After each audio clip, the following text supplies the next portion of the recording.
இன்னைக்குதான் இந்த நெருக்கடியை பார்க்கிறோமா?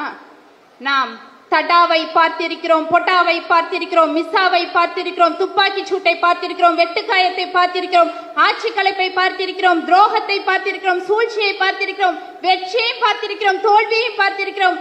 இத்தனையும் பார்த்து எங்களை எந்த கொம்பனாலும் தொட்டு கூட பார்க்க முடியவில்லை. ஏன்னா இது மக்களுக்கான இயக்கம். இந்த தமிழ்நாடு எத்தனையோ கட்சிகளை கண்டிருக்கிறது. மூதறிஞர் ராஜாஜி அவர்கள் ஆரம்பிச்ச சுதந்திர கட்சி, சிலம்பு செல்வர் மாப்போசி அவர்கள் ஆரம்பிச்ச தமிழக அரசு கழகம், இலக்கிய செல்வர் குமரி ஆனந்தன் அவர்கள் ஆரம்பிச்ச காந்தி காமராஜ் தேசிய காங்கிரஸ், பெருந்தலைவர் காமராஜர் அவர்கள் ஆரம்பிச்ச ஸ்தாபன காங்கிரஸ், நடிகர் திலகம் சிவாஜி கணேசன் ஆரம்பிச்ச தமிழக முன்னேற்ற முன்னணி, நடிகர் பாக்யராஜ் அவர்கள், நடிகர் கார்த்திக், நடிகர் டி ராஜேந்திர அவர்கள், நடிகர் சரத்குமார் அவர்கள், இப்படி எத்தனையோ கட்சிகளை இந்த தமிழ்நாடு கண்டிருக்கிறது.